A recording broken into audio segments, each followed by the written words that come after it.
म जहिले पनि यसरी प्रभुको काम गर्दाखेरि म आफूले के सोच्छु भने म त उहाँको खेताला मात्रै हो नि त, म त उहाँको दास मात्रै हो नि त, तर गर्ने त उहाँले हो नि त सबै कुरो। हात पो मेरो चलो त, तर आत्मा र शक्ति त उहाँको चल्छ नि यहाँ त, होइन र? मुख पो मेरो चलो त, तर आत्मा र शक्ति त उहाँको हो नि त चल्ने। मैले मेरो खुसीले गरेको भए पो मेरो हुन्छ, होइन? तर उहाँको काम हो नि त्यो त। प्रभुको हामी त एउटा खेताला हो अथवा एउटा दास हो अथवा उहाँको हामी कामदार हो र हामीले उहाँको काम गर्छौँ भनेर हामीले जिम्मा लिएको छौँ, गर्ने मात्रै हो। त्यसै हुनाले यो चाहिँ के अरे हाम्रो रुबेन बाबुले जुन दर्शन देख्यो, परमेश्वरको उपस्थिति यहाँ भइसकेको छ, स्वर्गदूतको उपस्थिति यहाँ भइसकेको छ र स्वर्गदूतले नै हामीलाई सेवा गर्नुहुन्छ, जे गर्नु छ उहाँले गर्नुहुन्छ। आमेन आमेन। त्यसै हुनाले म अर्को कुरो एक दुईवटा कुरा के बोल्नु मन लाग्यो भने तपाईँहरूको अगाडि, जस्तै सुसमाचार प्रचारको लागि हामी कतिपय ठाउँमा जान्छौँ र कतिपय प्रचार गर्छौँ। हाम्रो छोरीले अघि धेरै उत्साहित कुराहरू गर्नुभयो। आफूलाई अगुवाई भएको कुरा हामीले रोक्नु हुँदैन कहिले पनि, त्यसलाई जोरदार आफ्नो बलले नै गर्नुपर्छ। पावलले त्यही भन्नुभएको छ, म पागल चाहिँ कराउँछु, म कोही देख्दिनँ केही देख्दिनँ, म पागल चाहिँ कराउँछु र म पागल चाहिँ परमेश्वरको वचन घोषणा गर्नुको लागि मलाई केहीले रोक्दैन। मलाई जेलमा थुने पनि साङ्लोले बाँधे पनि म बाँधिनेवाला छैन, म बाँधिए पनि परमेश्वरको वचन बाँधिँदैन। हेर्नुहोस् है, परमेश्वरको वचन कहिले नै बाँधिँदैन। त्यसै र मलाई के अरे हाम्रो बोयामा हाम्रो गाउँमा एकचोटि उ थियो, के अरे साथीहरूले भनौँ माइक बिस्तारै बजाउँ हो अरे क्या। अनि त्यहाँबाट माइक साह्रै बजाउँ, तर आयो भने पुलिस आयो भने मलाई देखाइदिनु, पक्राउ आयो भने मलाई देखाइदिनु। अनि त्यहाँबाट तपाईँहरूलाई सिधै भनौँ भने ऊ त्यसले बजाउनु लाग्यो भनेर मलाई देखाइदिनु। हामीले त बिस्तारै बजाउनु खोजेको थियौँ, स्कुललाई डिस्टर्ब गर्ने इच्छा थिएन, ऊ त्यसले बजाउनु लाग्यो भने मलाई देखाउनु।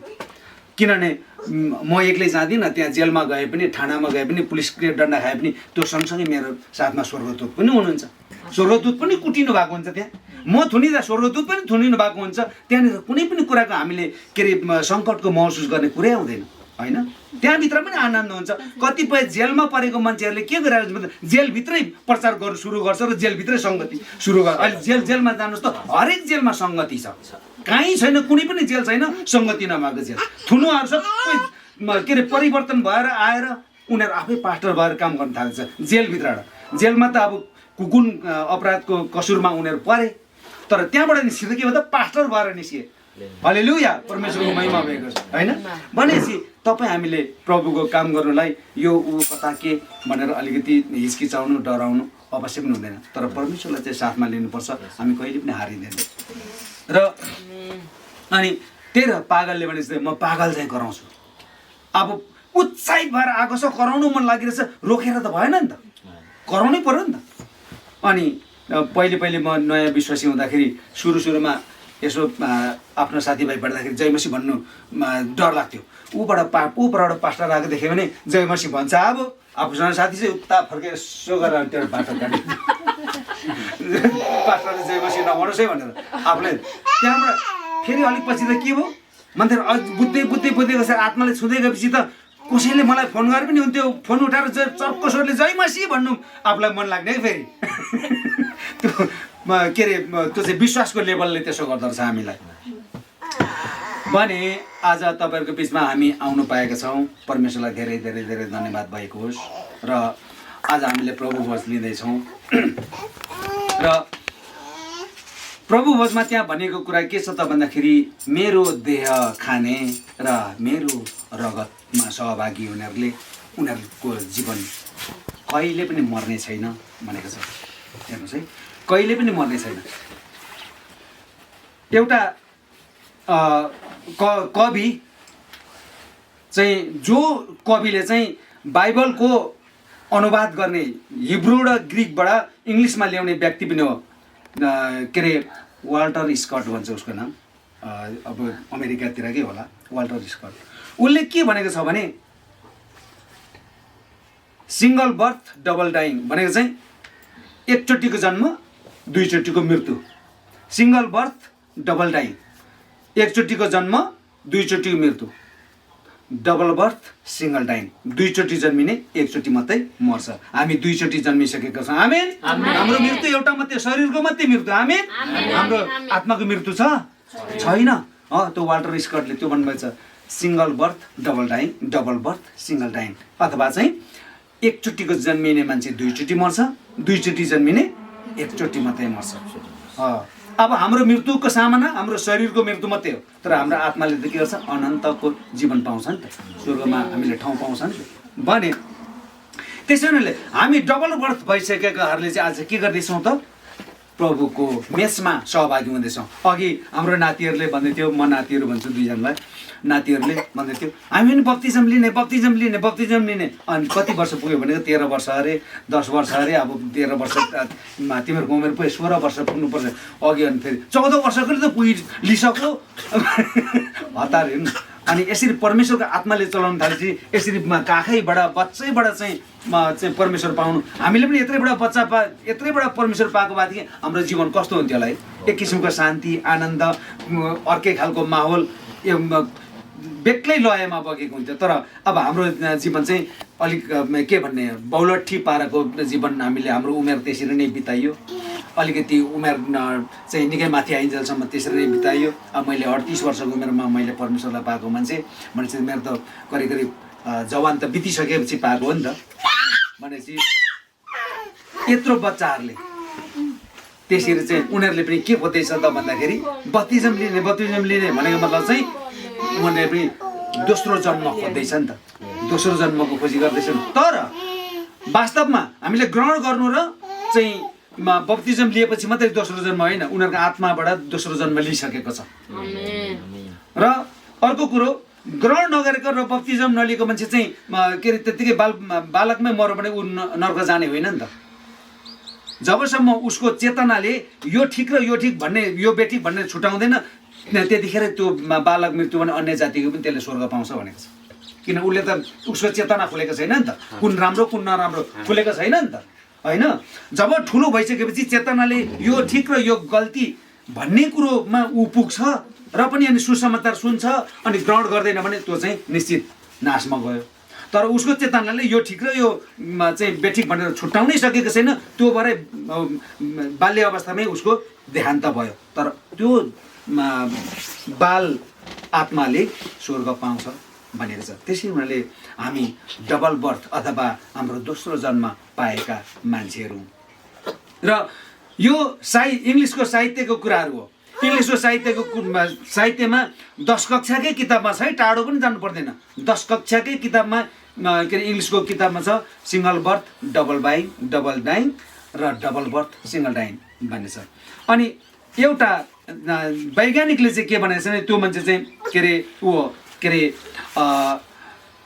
यो केमिस्ट्री चलाउने वैज्ञानिक उसले चाहिँ के भनेको छ भने रिचर्ड फाइनम्यान उसको नाम, जुन व्यक्तिले के गरेको थियो त भन्दाखेरि जापानको हिरोसिमामा बम खसाएको 1945 तपाईँहरूले दोस्रो युद्ध भनेर सुन्नु भएको छ होला नि होइन, दोस्रो युद्ध भएको थियो अरे नि त। दोस्रो युद्धमा चाहिँ जापानको हिरोसिमामा लगेर बम खसाएर त्यहाँनिर 3 लाख मान्छे मारेको त्यो व्यक्ति चाहिँ को थियो, त्यो बम खसाउने चाहिँ रिचर्ड फेनमन होइन।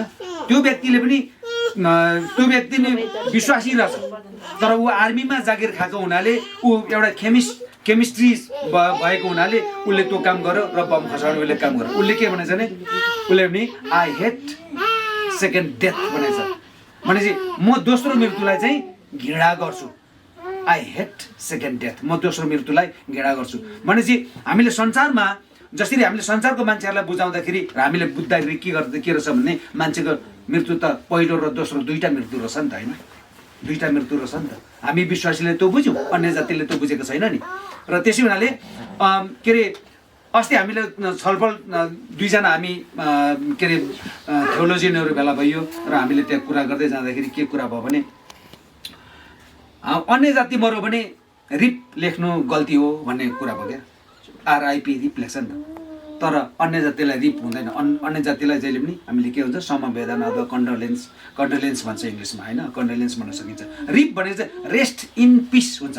उनीहरू त रेस्ट इन पिसमा जाँदै जाँदैन नि, उनीहरू शान्तिमा बस्नु जाँदैन। उनीहरू त एउटा भड्काउँछ पो त, उनीहरू त तड्पिन्छ पो त त्यहाँ गएर, भड्किन्छ पो त उनीहरू त त्यहाँबाट। त्यसै उनीहरूलाई रिप लेख्नु त्यो चाहिँ दुरुपयोग भयो अरे क्या।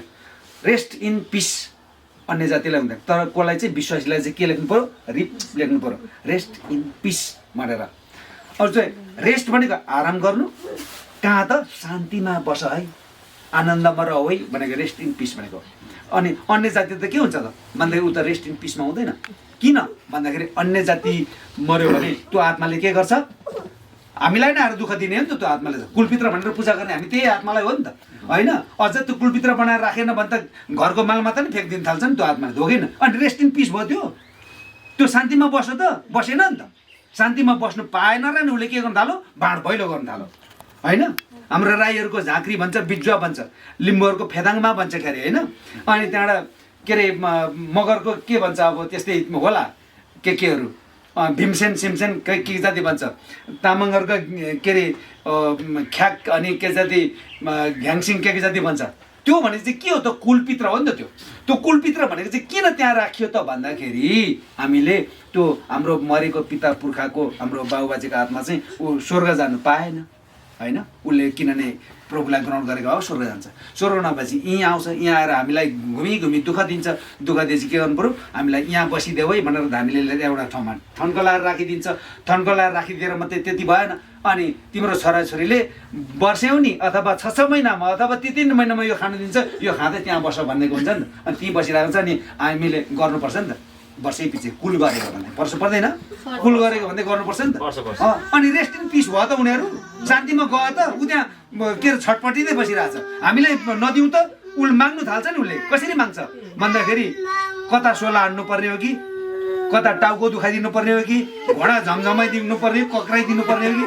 अनि त्यहाँबाट धामी लिएर अनि के भयो भनेर धामी बुहारलाई भन्छौँ नि, तपाईँको कुल बिग्रेछ भन्छ। के गर्नु पर्दैन, यो कुरा ठिक पार्नु पर्यो, ठिक पारेर उसले पूजा बल्ल फेरि खानु पार्छु। अनि रेस्ट इन पिस भएन नि त। त्यो त शान्तिमा त गएन नि। त्यसै हुनाले अन्य जाति मऱ्यो भने रिप भर्सक नलेख्नुहोस्, उसलाई चाहिँ समवेदना लेख्नुहोस्। तर हाम्रो विश्वासी बित्नुभयो भने चाहिँ अनि बल्ल रिप लेख्नु पाइन्छ। अनि अर्को कुरो, हामीले विश्वासी त्यसरी मर्यो भने हामीले ऊ खस्यो भनेर भन्नु त्यो नानी हुन्छ है। विश्वासी कहिले पनि खस्दैन, अन्य जाति मात्रै खस्ने हो त। त्यो त तल जाने हो नि त, होइन? विश्वासी त प्रभुमा उठ्ने हो नि, माथि उठ्ने हो नि विश्वासी त। अनि प्रभुमा उठ्नुभयो भन्नुहोस्, कति आनन्द है। अथवा प्रभुमा सुत्नुहोस् भन्नुहोस्, त्यो पनि एउटा मर्यादित कुरा भयो। तर खस्यो, फल्ना पास्टर त खस्यो भन्दा त है अलिक बर्बाद बनाइयो त हामीले, है? बर्बाद भयो त कता खस्यो भन्दाखेरि त अन्य जाति चाहिँ खस्ने हो। जस्तै हामीले एउटा पद पनि पढ्दिउँ न, त्यसको लागि एउटा पद पनि पढ्दिउँ है त। उपदेशक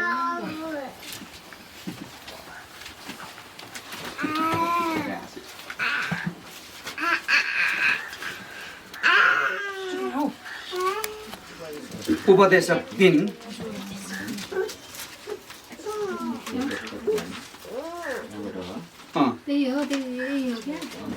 सुन्नुहोस् है, यहाँ यस्तो लेख्छ। उपदेशक 3 को 21 मा यसरी लेखेछ। 3:21 मा मानिसको आत्मा चाहिँ उँभोतिर र पशुको आत्मा तल माटोमा जान्छ भनी कसले जान्दछ र? मानिसको आत्मा चाहिँ उँभोतिर तर पशुको आत्मा चाहिँ तल माटोमा जान्छ भनेर कसले जान्दछ र? त्यसै हुनाले तपाईँ हामीले के तुलना गर्नुहोस् भने यसो गर्दा कतिपय मान्छेलाई चित्त दुख्छ, बाहिरको मान्छेले सुन्यो भने हामीलाई झगडा पनि गर्न आउँछ। संसारमा प्रभुलाई नपाएको मान्छे पशु जस्तै हो। किनभने त्यो भागरथी खड्काकी अधिकारी अरे त्यस्तोलाई होइन, पश्चिममा खड्का त्यस्तोलाई चाहिँ बलात्कार त गर्यो, मार्नु पनि किन पर्ने त, होइन? अर्काको जीवन कमसेकम नमारिदिएदेखि त उसले त बाँचेर केही त गर्थ्यो होला नि। अनि त्यस्तोलाई मान्छेले हामीले के पशुभन्दा तल हो त्यो त, हो कि? त्यो निर्मला पन्तहरू भयो, विभिन्न यस्तो दुनियाँ भइरहेछ, होइन? भनेपछि त्यस्तो मान्छेलाई हामीले पशुभन्दा तल हो त्यो त, हो कि? अनि त्यसरी पशुको आत्मा चाहिँ उँधो माटोतिर जान्छ र मानिसको आत्मा मात्रै माथि जान्छ। प्रभुमा आएको मान्छे मात्रै एउटा के अरे मानिसको रूपमा गनिएको छ। किन उसले अघि नै हामीले 10 आज्ञामा के पढ्यो त्यो हामी पालना गर्छौँ नि त। यो गर्न हुँदैन, त्यो खानु हुँदैन, त्यो भन्नु हुँदैन, आमा बाउको आदर गर्नुपर्छ, चोरी बेविचार इत्यादि गर्नु हुँदैन भनेर हामीले भन्यो। भनिसके पछाडि हामीमा के रह्यो त? भन्दाखेरि हामीले जहिले पनि विश्वासी जन मर्यो भने हामीले प्रभुमा सुत्यो भन्नुपर्छ, अथवा चाहिँ प्रभुले उठाउनु हो भन्दा राम्रो हुन्छ। खस्यो कहिले हुँदैन, अन्य जाति चाहिँ खस्छ नै, उनीहरू त माटैमा जाने रहेछ नि त, त्यहाँ देखियो नि त होइन, खस्यो नि त तिनीहरू भने हामीले त्यो कुरा एकदमै याद गर्नुपर्छ। एउटा कुरा म भनेर म प्रभु भोजको साइडपट्टि जान्छु। अब हामीले प्रभुको रगतको प्रतिनिधित्व गर्ने जुस हामीले पिउँछौँ। प्रभुको रगतमा चाहिँ के होला त शक्ति? प्रभुको रगतले चाहिँ हामीलाई प्रभुको रगतले नै चाहिँ हामीलाई शक्ति दिने, ऊर्जा दिने, हाम्रो शरीरलाई पवित्रता गर्ने, अझ जीवन्तता दिने के होला त त्यहाँ? प्रभुको रगतको ठाउँमा हामीले भालेको रगत, बोका र पाडाको रगत खाँदा पनि हुन्थ्यो होला नि होइन, तर त्यो चाहिँ पशु हो। अब प्रभुको रगतमा चाहिँ हामीलाई किन शक्ति पाउँछौँ त? तपाईँलाई अलिकति म चाहिँ के अरे बायोलोजिकल भन्छ, तपाईँहरूले जसले अलिकति एसएलसीसम्म पढ्नु भएको छ उसले छिटो बुझ्छ, एसएलसीसम्म छैन भने र पनि बिस्तारै म बुझाउने नै प्रयास गर्छु। बायोलोजिकल सेक्टरमा जाँदा के हुन्छ भने प्रभुको रगत चाहिँ किन शक्तिशाली त, प्रभुको रगत नै चाहिँ हामीले किन पिउनु पर्ने त भन्ने कुरो हामीले प्रष्ट बुझेर पिउनु राम्रो हुन्छ, लिनु राम्रो हुन्छ। अब सुन्नुहोस् है, के अरे जब संसारमा परमेश्वरले आदमलाई सृष्टि गर्नुभयो, त्यस पछाडि उहाँको करङबाट हावालाई सृष्टि गर्नुभयो होइन,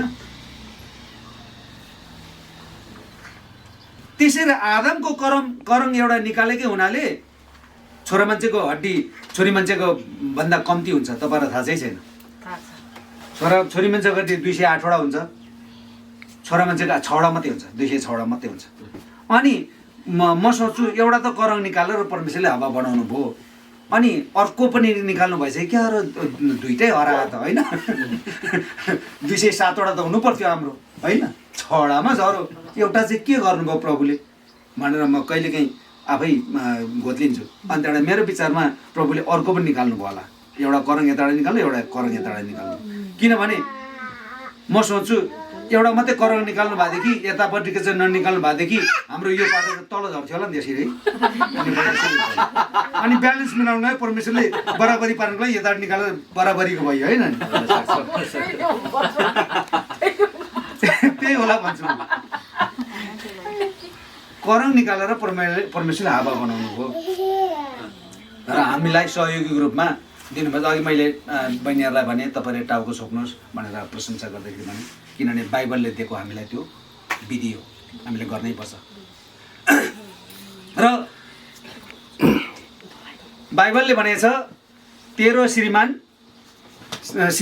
पुरुषको शिर चाहिँ येशू ख्रीष्ट र स्त्रीको शिर चाहिँ उसँग भएको उसको श्रीमान पुरुष भनेको छ नि त।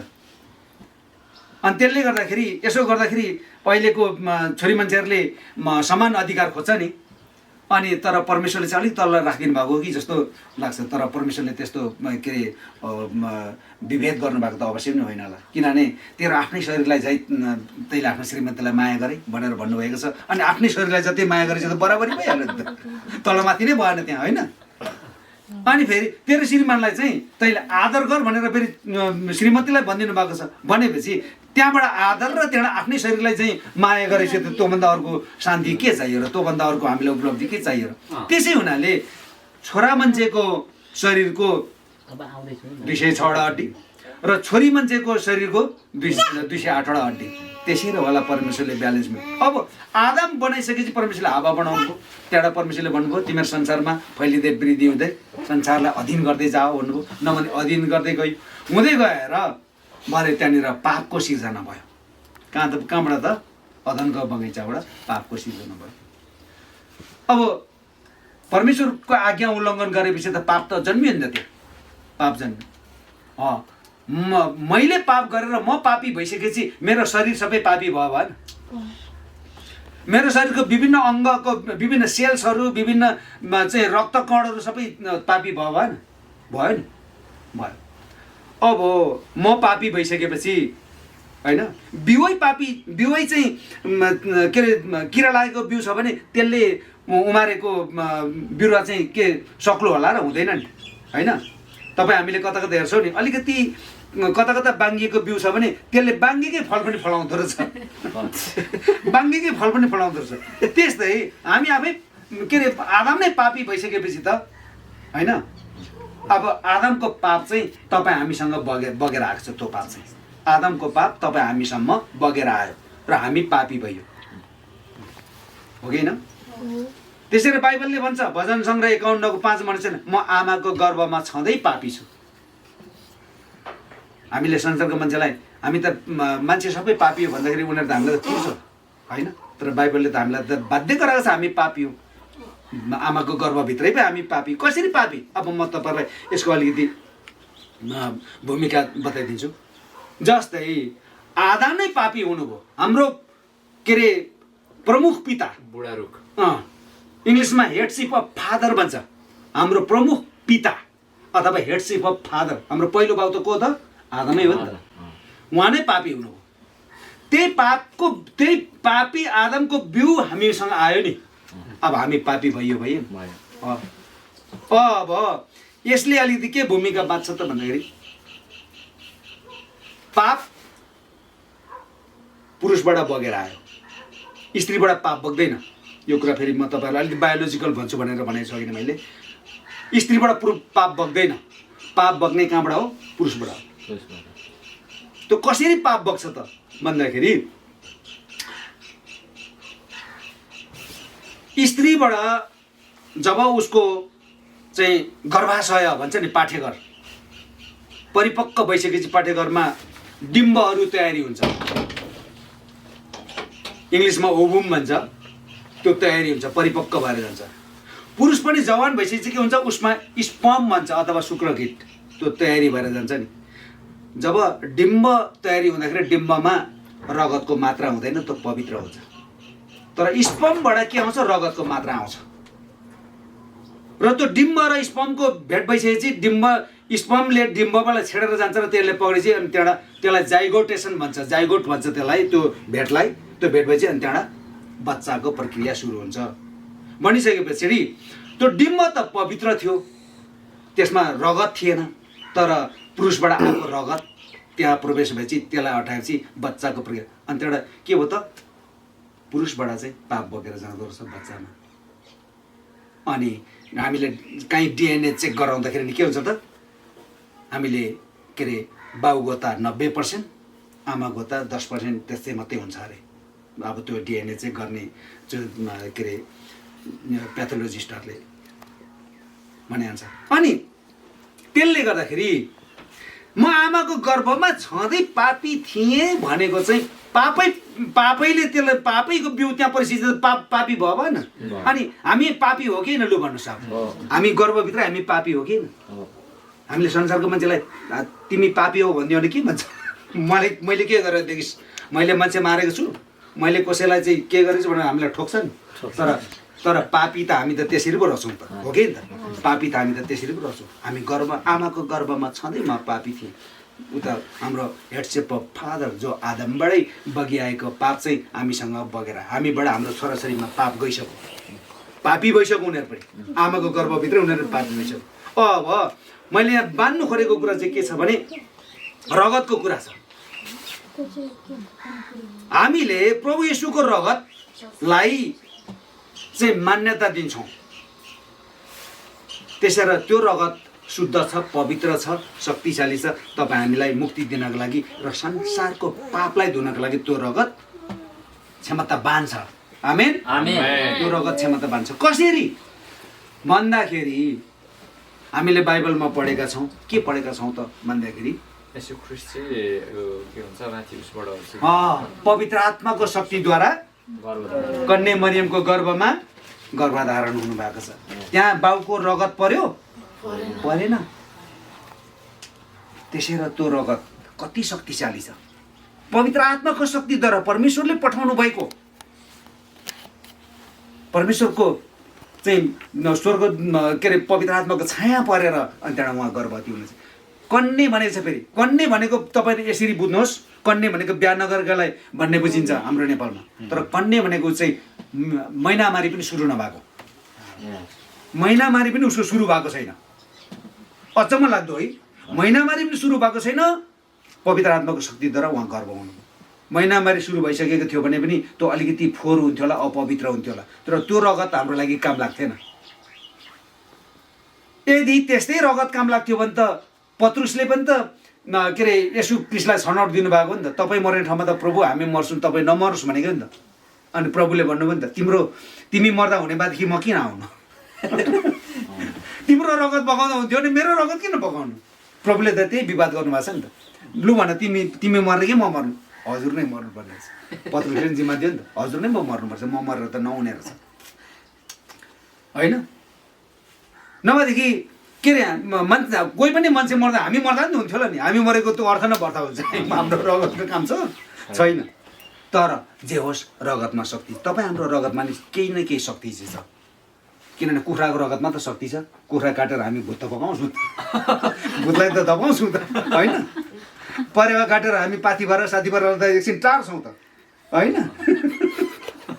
अनि मान्छेलाई काटेर पहिले गाउँघरमा के अरे नानीहरू हरायो भन्ने चलन हुन्थ्यो क्या एकचोटि आँखा लाने मृगौला लाने दुनियाँ के भयो भन्थ्यो नि गाउँको मान्छेहरू चाहिँ पहिले चाहिँ अहिले त त्यो हरायो ठुल्ठुलो कर कारखाना बनायो अनि कुनै पुलपुले साथ ठुल्ठुलो उद्योग धन्दा केही बनायो र ठुलो कुनै पनि एउटा चाहिँ निर्माणको काम गरेर सम्पन्न गरेपछि त्यसलाई मान्छेको रगत भोगिदियो भने चाहिँ त्यहाँ भोलिपल्ट त्यहाँको दुःख समस्या हरण हुने भनेर चाहिँ त्यसरी मान्छे भोगिदिन्थ्यो अरे क्या पहिले अहिले त दिन्छ दिन थाहा छैन तर पहिले त्यसको लागि मान्छे भनेपछि पशुको रगत भन्दा मान्छेको रगतमा अरू शक्ति चाहिँ रहेछ नभए त्यहाँ रागा काट्दा हुन्थ्यो नि त्यो पुलमा होइन मान्छे काट्थ्यो अरे क्या मान्छेको रगतमा अरू शक्ति रहेछ भनेपछि तपाईँ हामीले विश्वास गरेको येशू ख्रीष्टको रगत पवित्र रगत शक्तिशाली रगत हौ यसरी है तपाईँले बुझ्नुपर्छ र हामी त्यो रगतको प्रतिनिधित्व गर्ने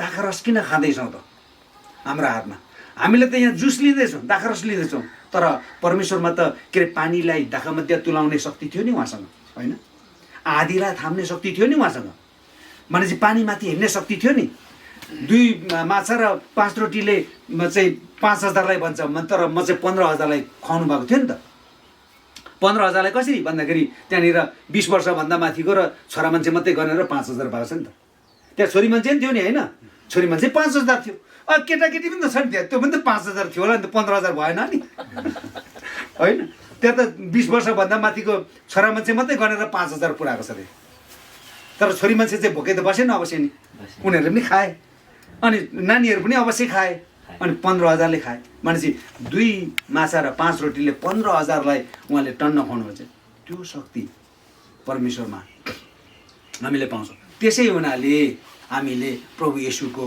रगत हामीले के अरे उहाँको प्रभु येशू ख्रीष्टको रगतको प्रतिनिधित्व गर्ने दाखा रस हामीले कचौराबाट पिउँछौँ उहाँको रगत हो भनेर उहाँको मासुको टुक्रा हो यो भनेर हामीले जौको पिठोको सानो टुक्रा रोटी खान्छौँ चिज थोरै छ तर यसको अर्थ र यसको मान्यता र यसको चाहिँ के अरे पवित्रता कति ठुलो छ आमेन एकचोटि यो कुराको उदाहरण पनि पहिले पूर्व प्रधानमन्त्री डाक्टर बाबुराम भट्टराईले दिनुभएको मैले सुनेको छु खोइ कुन बेलामा हो पनि उहाँ अर्थमन्त्री के हुनुहुन्थ्यो त्यतिखेर के अरे यो यहाँको नेवार समुदायहरूले हनुमान ढोकामा कि कता बसन्तपुरमा उहाँले चाहिँ कति 30-40वटा राँगा ढाल्नुपर्ने र टन्न खानुपर्ने अन्तखेरि त्यो बाबुराम भट्टराईले चाहिँ रोक्नै भन्नुभयो अनि नेवारहरूले विरोध गर्नुभयो अन्तखेरि हौ त्यो नेवार समुदायलाई डाक्टर बाबुरामले भट्टराई होइन तिमीहरूको कस्तो भोज खानुपर्ने क्रिस्चियनले पनि भोजै खाएको भन्छ त सानो टोक्रा रोटी र यति जुस खान्छ त्यो पनि भोजै हो तिमीहरूको भोज चाहिँ कस्तो भोज यहाँबाट नि माथि नै आउनुपर्ने के खालको भोज खानु आँट होइन चाहिँ टन्नै यहाँ माथिसम्म आउनुपर्ने भोज अब हामीलाई चाहिँ सानो टुक्रा रोटी तर यति जुस छ होइन तर त्यसको अर्थ छ नि त त्यसमा मान्यता छ नि त त्यसको मर्यादा छ नि त त्यसमा आदरणीयता छ नि त त यति खाएको के आदरणीयता भयो, के मर्यादा भयो? पहिलेको चाहिँ श्राद्ध गर्ने व्यक्तिहरूले खुब धेरै खानु खोज्ने अरे क्या। एउटा मान्छे चाहिँ बेसरी पण्डित, बेसरी पूजा गर्दा गर्दा खाँदा चाहिँ के अरे बढी खाएर फ्यान भएर लडेछ अरे खानु नसकेर। अनि त्यहाँबाट पण्डितलाई अर्को साथीले भनेछ अरे अलिक त्यो अम्ला कोचारेर छाती पठाउ न, तिम्रो पेट हल्का हुन्छ भने अम्ला कोचार्ने ठाउँमा त एक कोसाकेर अझै खान्थ्यौँ, अझै एक कोसाकेर खान्थ्यौँ भन्थ्यो अरे कि। अनि बल्ल बल्ल अलि होसाएर पारिपट्टि एउटा अर्को पण्डित चाहिँ फेरि त्यस्तै श्रद्धा खान गएको, ज्यादा खाएर मरेछ अरे र त्यसलाई चाहिँ टुवा पर्दै कुदाउँदै झार्दै रहेछ अरे। को त्यहाँ के भएर मरेको भनेछ अरे। अनि त्यो वारिपट्टिको पण्डितले चाहिँ सुनेछ अरे। को भने त्यो पारी गाउँको पण्डित श्रद्धा खान गएको थियो, ज्यादा खाएर मऱ्यो। अनि त्यो यता त्यो अम्ला कोचारेर खाँदैन भन्ने पण्डितले श्रद्धा खुवाइ त त्यस्तो हुनुपर्छ त भन्थ्यो अरे। पुरुकै मर्ने नै गरी खानु पर्ने भनेपछि त्यो स्वादिलो खुवाइ भएन, उसको मर्नु पाएन। पोहोर हाम्रो गाउँको वरिपरिका छिमेकीहरूले भन्थ्यो रक्सी खाएर अनि लडेर टाउकोमा चोट पार्नु पाएन भने दसैँ तिहार माने जस्तै भएन अरे। यो चलन थियो। अझ एक दुईवटासँग दुई चार मुक्का हान परेर अझ रक्सी किनेर मिलेपछि बल्ल अनि दसैँ माने जस्तै तिहार माने जस्तै भयो अरे क्या। त्यो नभए नि दसैँ माने जस्तै भएन अरे। अनि त्यसले गर्दाखेरि तपाईँ हाम्रो भोज हो, त्यो कति आदरणीय छ र कति मान्यता छ र कति शक्ति छ त्यसमा। त्यो हामीले परमेश्वरको उहाँको मृत्युको घोषणा गर्न र उहाँको मृत्युको सम्झना गर्नको लागि हामीले गर्न, उहाँले दिनुभएको यो हामीलाई के हो, एउटा विधि हो, आज्ञा हो, हामीले त्यो सदा पालना गर्नुपर्छ। हुन्छ, परमेश्वर धन्यवाद भएको होस्। अब प्रभुले रोटीको यहाँनिर अलिकति चाहिँ तुलना गर्नुभएको छ। उजाड स्थानमा तिम्रा पिता पुर्खाहरूले पनि मन नखाए, रोटी खाए, तर तिनीहरू के भए, मरेर गए। अब म तिमीहरूलाई अर्को जुन रोटी दिँदैछु यो खाने तिमीहरू कहिले पनि मर्ने छैनौ भन्नुभएको छ। अब यहाँनिर अलिकति उजाड स्थानमा हुने चाहिँ कसरी मरे त भन्ने भोलि पर्सि तपाईँहरूको दिमागमा अलिकति प्रश्न उठ्न सक्छ। उनीहरूले के अरे मिश्र देशबाट इजरायलसम्म पैदल यात्रा गरेर आउँदाखेरि जम्मा 14 दिनको बाटो अरे। हिँडेर आउँदा 14 दिनको दिनमा मिश्र देशबाट इजरायल आइपुग्छ अरे। तर त्यो मान्छेहरूलाई कति लागेको छ समय? 40 वर्ष लागेको छ। हेर्नुहोस् है, अब भर्खर जन्मेको बालक हिँड्दा त 40 वर्ष हुँदा त बुढो भएर पुग्ने भएन अर्को देशमा। 40 वर्ष लाग्यो। तर त्यो सबै त्यहाँ पुगेन, मिश्र देशमा के अरे कनान देशमा पुगेन। त्यो कनान देशमा नपुग्नुको कारण के छ त भन्दाखेरि उनीहरूले बाटोमा परमेश्वरको विरुद्धमा थुप्रै कामहरू गरे, विभिन्न गरे, के गरे। इभन मोसाले समेत गल्ती गरे र मोसाले समेत कनान देश टेक्न पाएन। उसले एउटा के अरे होरेब पर्वतबाट त्यो दुध र मह बग्ने देश देख्न मात्रै पाउनुभयो, तर त्यो ठाउँमा त्यो भूमिमा टेक्न पाउनु भएन। ऊ पनि उतै मरे, यर्दन नदी तर्रै पाएन। भने तिमीहरूको पिता पुर्खाले रोटी खाए तर तिनीहरू मरेर गए, तर तिमीहरूलाई मैले जुन रोटी दिँदैछु यो रोटी खाने चाहिँ अनन्त जीवन जिउनेछ। आमेन, अनन्त जीवन जिउनेछ भनेर उहाँले भन्नुभएछ। भनेपछि त्यो मन नखाए, रोटी खाए, तर उनीहरूलाई कसरी मारियो भन्दाखेरि जब मोसा चाहिँ के अरे 40 दिन 40 रातको लागि प्रार्थनामा गए र त्यतिखेर 10 आज्ञाको 2टा ढुङ्गा शिलालेख पनि उहाँले लिएर आउनुभयो। त्यतिखेर सबै मान्छे चाहिँ के भइसक्यो, एकदमै भड्किलो, एकदमै के भन्ने चाहिँ लापरवाही गर्ने त्यो खालको स्थितिमा। अनि त्यहाँबाट मसा आउँदा आउँदै एउटा ठुलो आवाजहरू सुन्यो। यो के को आवाज हो भनेर मसाले सोध्नुभयो। यो उसले भन्नुभयो यो त कुनै एउटा चाहिँ महिमाको आवाज जस्तो छ। फेरि मसाले भन्नुभयो होइन यो महिमाको आवाज होइन, यो त गान भजन र यो चाहिँ एउटा के भन्छ मेलामा घन्केको आवाज जस्तो यो त होइन।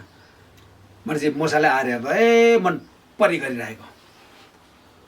अनि त्यहाँबाट मसाले आएर भन्नुभयो ल तिमीहरू मलाई विश्वास गर्ने परमेश्वरलाई विश्वास गर्ने जति यता हो अरू जति उतै बस्छ। उनीहरूले सुनको बाछा बनाएर उनीहरू चाहिँ धुप लाएर र पूजा गरेर ध्वंस गरिरहेको थियो। कचौरामा पिउँदै नाच्दै दुनियाँ गरिरहेको थियो। अनि जो आए नआउने जति उतारै उनीहरू चाहिँ के गर्दा त्यहाँबाट धरती फाट्यो। धरती फाटेर धरतीले उनीहरूलाई निली पठायो। त्यसरी मरे। भनेपछि तिमीहरूको पिता पुर्खाहरूले पनि मन्ना खाए रोटी खाए तर उनीहरू सबै मरेर गए। तर जुन रोटी मैले तिमीहरूलाई दिँदैछु तिमीहरू चाहिँ कहिले पनि मरे छैनौ भनेर भन्नुभयो। स्वर्गबाट ओर्ली आएको जिउँदो रोटी म नै हुँ। कसैले यो रोटी खायो भने त्यो सधैँभरि जिउनेछ र जुन रोटी म संसारका जीवनको लागि दिनेछु त्यो चाहिँ मेरो देह हो। अब मरेर गए भन्ने चाहिँ माथिल्लो पदमा छ के अरे मैले यूहन्ना 6:49 र 50 पढ्दैछु। तिमीहरूका पिता पुर्खाहरूले उजाड स्थानमा मन्ना खाए तिनीहरू तापनि तिनीहरू मरेर गए। स्वर्गबाट ओर्ल्याउने रोटी यही हो, जसले यो रोटी खान्छ त्यो मर्ने छैन। स्वर्गबाट ओर्ल्याएको जिउँदो रोटी म नै हुँ। कसैले यो रोटी खायो भने त्यो सधैँभरि जिउनेछ र जुन रोटी म संसारका जीवनको लागि दिन्छु त्यो चाहिँ मेरो देह हो। परमेश्वरको देहको प्रतिनिधित्व गर्ने। येशूले तिनीहरूलाई भन्नुभयो साँच्चै म तिमीहरूलाई भन्दछु तिमीहरूले मानिसको पुत्रको देह खाएनौ उसको रगत पिएनौ भने तिमीहरूमा जीवन हुँदैन। अघि नै मैले भने नि प्रभुकै देह र प्रभुकै रगत हामीलाई चाहिने। नभएदेखि त हामीले संसारको विभिन्न पशु पन्छीको रगत पनि हामीले प्रयोग गर्दा हुन्थ्यो भने चाहिँ हामीले प्रभुको देह र रगतको आवश्यक पर्दैन। तर त्यो हाम्रो लागि काम लाग्दैन।